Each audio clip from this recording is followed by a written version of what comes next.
E aí, tranquilo? Aqui é o 17. No vídeo de hoje eu quero falar sobre um anime novo dessa temporada, que é Zumbi ni naru made ni shitai hyaku no koto, que significa antes de me tornar um zumbi, quero fazer 100 coisas. E esse anime conta a história de um jovem rapaz. Vemos que ele está assistindo televisão, onde ele vê um filme com um monte de zumbis. E ele compara essa realidade com a realidade dele. E imagina que, em comparação com a vida que ele tem, a vida naquele filme de zumbis seria um paraíso. E vemos que ele está assistindo isso de madrugada. Então ele se dá conta de que precisa dormir, pois amanhã precisa ir ao trabalho. Entretanto, ele não quer ir ao trabalho. Vemos em seus olhos que ele está exausto, e pelo estado da sua casa, está uma completa zona com lixo misturado com móveis e um monte de coisa, tudo junto. Vemos que a situação dele está péssima, e nós vamos entender o porquê disso.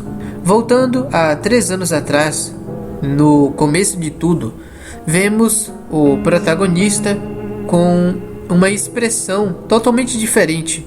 Ele está super feliz, empolgado e cheio de vida. Ele é recém-chegado numa empresa e ele foi contratado para o departamento de produção. Ele é apresentado pelo chefe aos demais e ele se apresenta a todos como Tendo Akira. Esse anime chama bastante atenção porque nesse período de 3 anos nós vamos ver como que o Akira passou disso, de um jovem alegre, para aquilo que ele tá bem no comecinho do episódio. E é um anime que retrata muito bem uma realidade que não é difícil de se imaginar, principalmente eu acredito que na sociedade japonesa, onde as pessoas trabalham bastante, com cargas horárias muito absurdas. Então eu acredito que a temática desse anime acaba chamando a atenção de muitas pessoas. Vemos que no primeiro dia ele tem uma boa impressão da empresa. É uma empresa animada, uma ótima atmosfera. E ele começa a contar a história dele, que ele conseguiu um emprego numa produtora, na indústria que ele sempre sonhou. E ele está cheio de sonhos e esperança e ambição. Ele vai finalmente poder produzir comerciais para todas as grandes marcas e talvez até conheça celebridades. E pensa em se esforçar bastante para fazer essa chance valer a pena. Então vemos aqui o típico caso de uma pessoa que foi alimentada com um sonho de fazer parte de um mercado de trabalho, onde a visão que ele teve passou uma perspectiva muito bacana, muito feliz daquilo que ele estava querendo se envolver. Lá dentro, ele acaba conhecendo uma colega de trabalho muito bonita, a Otori Saori, que lhe chama bastante atenção. E depois ele vai para um intervalo, uma pausa no trabalho, onde ele sai com os colegas e eles vão para um barzinho. Eles conversam sobre assuntos pessoais para se conhecerem melhor. E o Tendo está focado em causar uma boa impressão. Quanto aos outros funcionários, vemos que quando dá a hora de voltar para a empresa, o clima muda completamente, eles ficam sérios e voltam. A princípio, Tendo não entende por quê. Isso porque ele é o funcionário novo, acabou de chegar. Então, ele volta para a empresa e ao voltar, ele percebe que o ritmo está bem acelerado.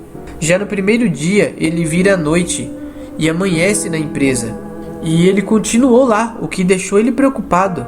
Ele só pôde voltar para casa depois de 2 dias. Quando ele chega em casa, ele está esgotado e vai direto para a cama. E se dá conta de que ele deve estar numa empresa que explora os funcionários. O que já explica porque os outros funcionários que já trabalham lá, que estavam tão felizes no horário de folga, comendo e bebendo, ficaram tão sérios quando foi a hora de voltar. Tendo está começando a entender em que tipo de ambiente ele se encontra.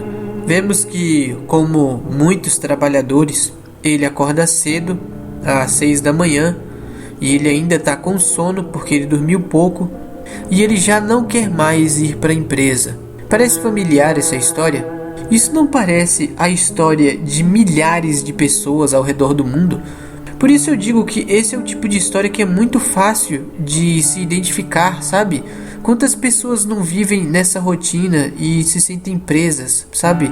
Acordando de manhã cedo e pega o transporte para ir até o trabalho e já chega no trabalho cansado porque dormiu pouco, veio em pé durante o transporte público e demorou horas para poder chegar porque tinha muito trânsito. Entretanto, o jovem Tendo, ele entra em estado de negação. Ele afirma para si mesmo que essa é a carreira que ele escolheu e que ele se esforçou para chegar até aqui e por isso deve ser forte, e tenta encontrar energia em algum lugar para seguir em frente. Afinal, ele está no terceiro dia de trabalho agora. Ele foca então nos benefícios da empresa, conversando com um colega de trabalho que fala que eles têm direito a férias anual, folga no aniversário, a folga individual, que é na semana. Entretanto, ele nunca viu ninguém pegar nenhuma dessas folgas. Numa outra cena, vemos funcionários conversando entre si e eles meio que entram numa disputa para ver quem que tem mais horas não remuneradas em um mês, sendo que um deles tem 155, já quase 200 horas acumuladas em um mês. Inclusive, muitos funcionários dormem na empresa, como aconteceu com o Tendo já no primeiro dia. Tem gente que está lá há 5 anos e está na mesma função e nunca é promovido. Vemos que ele tem um chefe horrível que reclama de tudo. Se ele pergunta alguma coisa para o chefe, ele reclama porque eles são incompetentes e não conseguem fazer nada sozinhos. Quando eles fazem alguma coisa sozinhos, ele questiona porque não perguntaram nada para ele, porque não consultaram ele. Afinal, ele é o chefe. Então é aquele cara que para ele nada nunca tá bom. Inclusive uma funcionária chora diante dos maltratos que ela recebe do chefe. Os funcionários acabam adquirindo péssimos hábitos de saúde, não tomam banho direito e acabam pegando o último trem para voltar para casa, devido a tantas horas de trabalho que eles têm. Isso quando eles conseguem voltar para casa. Para piorar ainda mais a situação, vemos que um funcionário se demite e então o chefe decide colocar Tendo para assumir o lugar desse cara. Ele que já estava de partida, né, para ir para casa, agora vai ter que virar à noite. E nisso, né, nessa rotina, os dias e meses se passando, ele já está no segundo ano de empresa.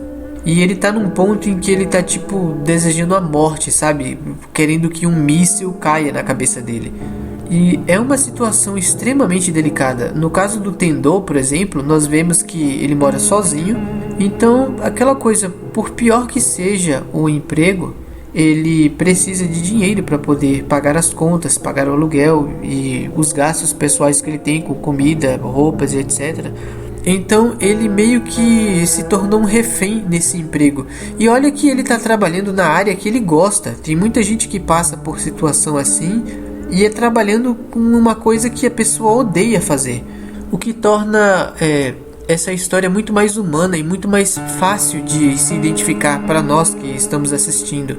Vemos que a garotinha que ele gosta aparece, a Otori, e ela aparece e dá comida pra ele. Ela vê que ele tá trabalhando na hora de almoço. O cara nem hora de almoço consegue tirar. E sendo ela uma pessoa legal, ela é a única que mantém ele lúcido dentro da empresa. Mas infelizmente vemos que a senhorita Otori, que é a queridinha do chefe, ela é bem tratada por um motivo. E aqui fica um ponto que algumas pessoas podem entender, que ela recebe propostas sexuais do chefe para poder manter o cargo e ser bem tratada, diferente dos outros funcionários que a gente vê que são xingados o tempo todo. Mas eu vejo isso de uma forma como que ela é explorada de forma sexual pelo chefe escroto. E esse tipo de imundície também acontece na vida real. Vemos que há empresas grandes onde o chefe, que é um homem, ele acaba ali aliciando, né, muitas funcionárias femininas que se sentem coagidas a dizer não ou a desacatar uma ordem do chefe. Então ela acaba passando por essa situação muito ruim. Então realmente nessa empresa, cara, é um ambiente assim completamente infernal. E o Tendô percebe isso, o que está acontecendo com ela, e não há nada que ele possa fazer. Ele é um simples funcionário que não tem voz, não tem poder nenhum. E essa é uma realidade muito triste. Ele começa a se questionar o porquê dele ainda trabalhar aqui. Vemos que o psicológico dele já está muito abalado. Enquanto ele está voltando para casa, ele nem se dá conta do mundo em sua volta. E ele começa a atravessar o trânsito sem olhar o sinal, e ele quase morto pelos carros que passam. Então ele começa a se questionar e pensar em procurar um outro emprego, só que ele nem tem tempo para isso. Afinal, seria uma saída menos conturbada para a vida financeira dele se ele conseguisse um emprego em uma outra empresa antes de sair dessa, em vez de sair, ficar sem nada e procurar alguma coisa. Entretanto, essa é a única escolha que ele tem. Mas novamente vemos que parece que ele está em negação. Ele começa a pensar que deve ter empresas piores do que essa no ramo e acaba desistindo e não chega a conclusão nenhuma. Ele não encontra uma saída. Nesse ponto, ele já está completamente devastado. A empresa que ele tanto sonhou em entrar, a carreira que ele tanto sonhou em alcançar, a empresa acabou roubando tudo dele, seus sonhos, sua vitalidade, sua saúde, sua alegria, tudo. Restou apenas uma casca vazia. Ele é agora uma espécie de morto-vivo. Já no terceiro ano agora, vemos que ele está no limite. Ele continua sendo abusado pelos chefes, com as metas absurdas para ele cumprir. E na volta para casa, enquanto ele está parado numa estação esperando o trem, ele vê uma daquelas barreiras, aquelas barricadas que dividem o trem dos passageiros. E ele comenta que essa barreira impede ele de não ir trabalhar amanhã, o que indica que ele estava pensando em se jogar na linha do trem, né? Uma decisão completamente radical. As muitas horas de trabalho e intimidação desencorajam os funcionários a se demitirem, perdendo a capacidade de tomar uma decisão simples. Acabam ficando depressivos e tendem a tirar suas vidas. Antes de dormir, Tendô espera nunca mais acordar. Horas depois, o despertador toca e ele tem que acordar mais um dia, e ele não quer ir. Entretanto, ele acaba indo assim mesmo. Vemos que em poucos minutos de episódio, nós temos aqui 3 anos da vida do jovem Tendô sendo resumida, e o Tendô do começo para o Tendô de agora é completamente diferente. Essa rotina de trabalho absurdo fragilizou demais o Tendô e afetou todas as áreas da vida dele. Um dia ele recebe uma carta a respeito de uma vaga de estacionamento da bicicleta que ele esqueceu de pagar. Ele vai até o síndico conversar sobre isso quando, para sua surpresa, ele vê um zumbi devorando alguém. Ele foge e vê mais zumbis em todo o prédio. E lá fora ele se dá conta de que o mundo inteiro está um caos, é um apocalipse zumbi. Ele, que estava preocupado em se atrasar para ir ao trabalho, percebe que na verdade agora ele nem precisa mais ir ao trabalho, e comemora por estar finalmente livre.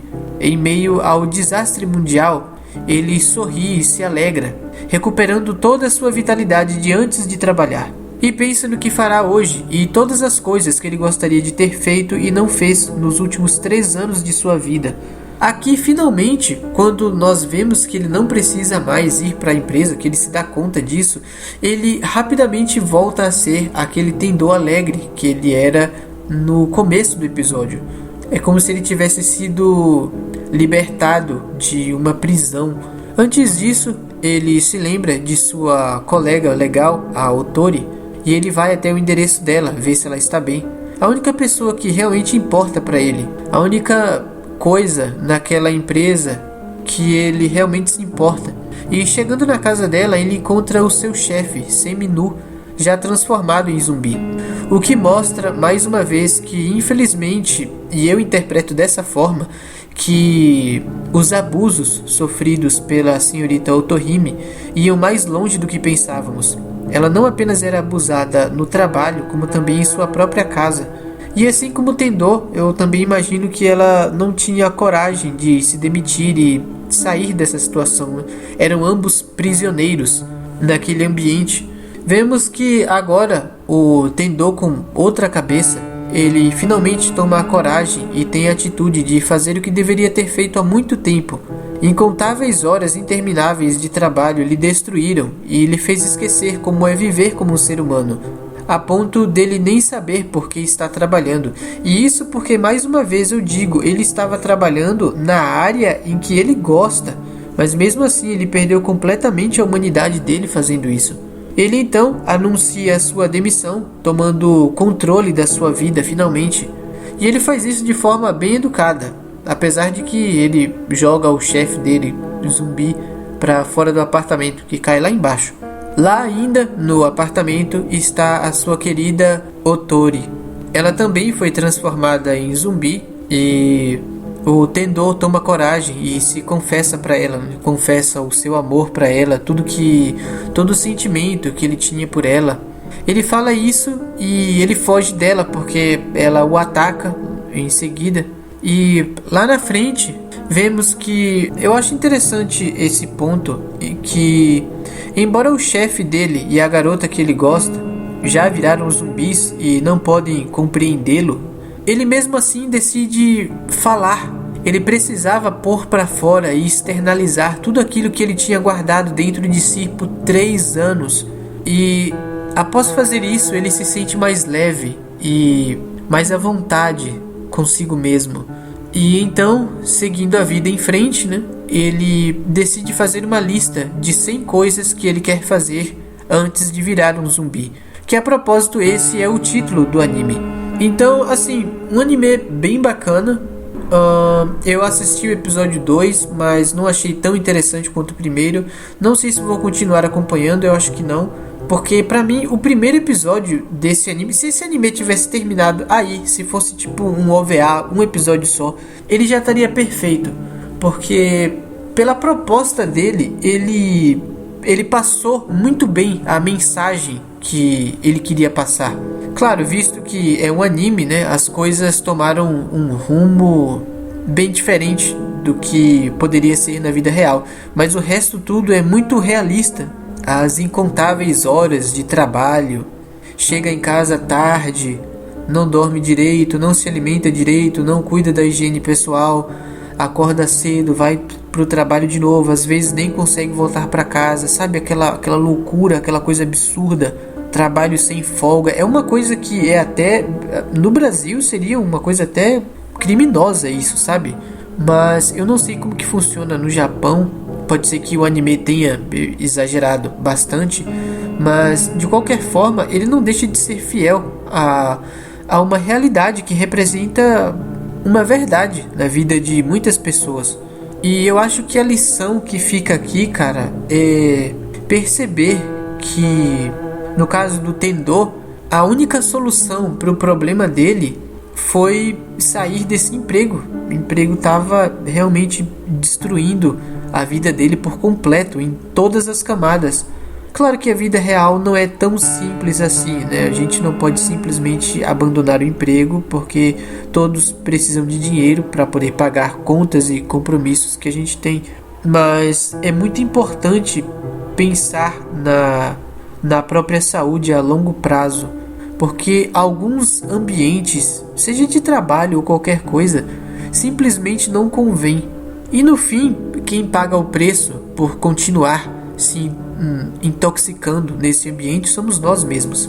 Então, uma frase que ficou marcado para mim foi a frase onde o Tendô diz que ele está tomando o controle da vida dele.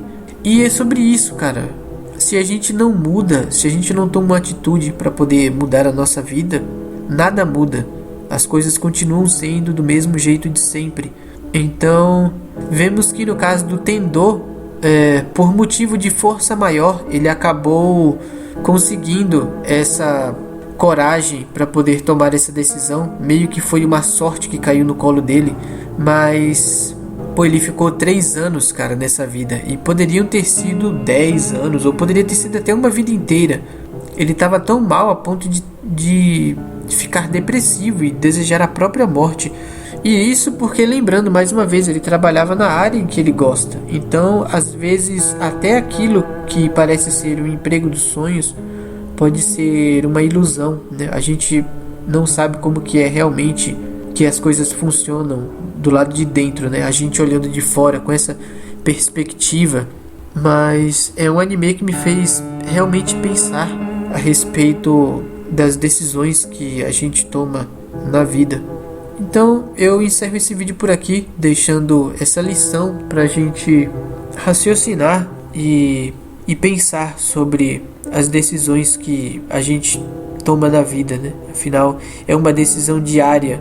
Tendo por 3 anos, ele teve todos os dias desse período em que ele ficou trabalhando lá para poder tomar uma decisão, e mesmo assim ele continuou vivendo no modo automático, como uma espécie de robozinho. Então não vamos esperar que o destino faça alguma coisa como um apocalipse zumbi que aconteceu aí, para que a gente tenha a coragem para tomar uma atitude, às vezes uma atitude drástica, mas que precisa ser tomada. Se você curtiu esse vídeo, clique em gostei aqui embaixo. Se quiser ver mais do meu conteúdo, se inscreva no canal e ative o sininho para receber uma notificação sempre que um vídeo novo for postado. E fique à vontade para comentar na seção de comentários abaixo. Até o próximo vídeo.